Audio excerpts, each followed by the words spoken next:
Devil ಸಿನಿಮಾದ ಇದ್ರೆ ನೆಮ್ಮದಿಯಾಗಿರಬೇಕು ಈ ಸಾಂಗಾಗಿ ಚಾಲೆಂಜಿಂಗ್ ಸ್ಟಾರ್ ದರ್ಶನ್ ಫ್ಯಾನ್ಸ್ಗಳು ಸೇರಿದಂತೆ ತುಂಬ ಜನರು ಕುತೂಹಲದಿಂದ ಕಾಯ್ತಾ ಇದ್ರು. ಈಗ ಸಾಂಗ್ ರಿಲೀಸ್ ಆಗಿ ಸಖತ್ತಾಗಿ ವೈರಲ್ ಕೂಡ ಆಗ್ತಾ ಇದೆ. ಈ ಸಾಂಗ್ ಹೇಗಿದೆ, ನನಗೆ ಇಷ್ಟ ಆಯ್ತಾ ಇಲ್ವಾ ಎನ್ನುವುದನ್ನು ಈ ವಿಡಿಯೋದಲ್ಲಿ ತಿಳಿಸ್ಕೊಡ್ತೇನೆ. ವಿಡಿಯೋವನ್ನು ಕೊನೆವರೆಗೂ ನೋಡಿ. ಇದ್ರೆ ನೆಮ್ಮದಿಯಾಗಿರಬೇಕು ಹಾಡು ಪರವಾಗಿಲ್ಲ, ಅಷ್ಟೊಂದು ಕೆಟ್ಟದಾಗಿಯೂ ಇಲ್ಲ, ಸೂಪರ್ ಆಗಿಯೂ ಇಲ್ಲ, ಒಂದು ರೇಂಜ್ಗೆ ಇದೆ. ಹಾಡು ಕೇಳಬಹುದು.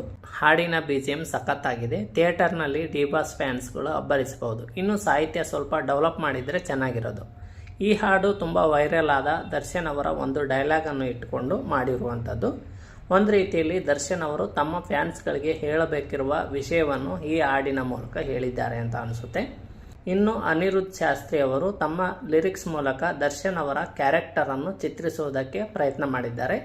ಪೂರ್ತಿ ಹಾಡಿನಲ್ಲಿ ಇದ್ರೆ ನೆಮ್ಮದಿಯಾಗಿರಬೇಕು ಎನ್ನುವ ಸಾಲು 4 ಸಲ ಬರುತ್ತೆ. ಅದಕ್ಕಿಂತ ಮೊದಲು ಬರುವ ಸಾಲುಗಳು ಚೆನ್ನಾಗಿವೆ. ಅಂದರೆ ದರ್ಶನ್ ಫ್ಯಾನ್ಸ್ಗಳಿಗೆ ಬುದ್ಧಿ ಮಾತು ಹೇಳಿದ ರೀತಿಯಲ್ಲಿವೆ. ಹಾಡನ್ನು ಪೂರ್ತಿಯಾಗಿ 2-3 ಸಲ ಕೇಳಿಸಿಕೊಂಡೆ. ಅದರಲ್ಲಿ ಯಾವುದೇ ರೀತಿಯ ಅಸಹ್ಯ ಪದಗಳನ್ನು ಬಳಸಿಲ್ಲ.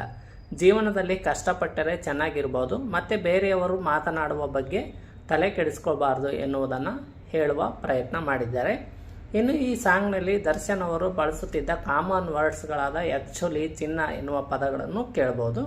ಈ ಹಾಡಿಗೆ ಡಿ-ಬಾಸ್ ಫ್ಯಾನ್ಸ್ಗಳಿಂದ ತುಂಬ ಹೈಪ್ ಕ್ರಿಯೇಟ್ ಆಗಿದೆ. ಬಿಡುಗಡೆಯಾದ 24 ಗಂಟೆಯಲ್ಲಿ ಇದ್ರೆ ನೆಮ್ಮದಿಯಾಗಿರ್ಬೇಕು ಹಾಡು ಬರೋಬ್ಬರಿ 1 ಕೋಟಿ ಜನರು ನೋಡಿದ್ದಾರೆ. ಒಟ್ಟಿನಲ್ಲಿ ಇದ್ರೆ ನೆಮ್ಮದಿಯಾಗಿರ್ಬೇಕು ಹಾಡನ್ನು ದರ್ಶನ್ ಅವರ ಫ್ಯಾನ್ಸ್ಗಳಿಗೆ ಅಂತಲೇ ಕಟ್ಟಲಾಗಿದೆ. ಈ ಹಾಡು ಬೇರೆಯವರಿಗೆ ಅಷ್ಟೊಂದು ಇಷ್ಟ ಆಗಿಲ್ಲ. ಅದಕ್ಕಾಗಿ ತುಂಬ ಜನರು ಹಾಡನ್ನು ವಿರೋಧಿಸುತ್ತಿರುವುದು ಕೂಡ ಕಂಡುಬಂದಿದೆ.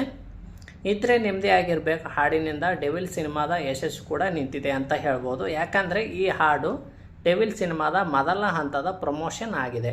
ಟೋಟಲ್ ಆಗಿ ಹೇಳಬೇಕಂದ್ರೆ ಹಾಡು ಓಕೆ, ಚೆನ್ನಾಗಿದೆ. ಸಿನಿಮಾ ತಂಡ ಮತ್ತು ದರ್ಶನ್ ಅವರು ಪಟ್ಟ ಶ್ರಮಕ್ಕೆ ಒಂದು ನ್ಯಾಯ ಸಿಕ್ಕಿದೆ ಅಂತ ಹೇಳ್ಬೋದು. ಇದಾಗಿತ್ತು ಇದ್ರೆ ನೆಮ್ಮದಿಯಾಗಿರ್ಬೇಕು ಹಾಡಿನ ನನ್ನ ರಿವ್ಯೂ. ನೀವೇನಾದರೂ ಹಾಡು ಕೇಳಿದರೆ ಹೇಗಿದೆ ಅಂತ ಕಮೆಂಟ್ ಮಾಡಿ. ವಿಡಿಯೋ ಇಷ್ಟ ಆಗಿದ್ದರೆ ನನ್ನ ಚಾನಲ್ ಸಬ್ಸ್ಕ್ರೈಬ್ ಮಾಡಿ.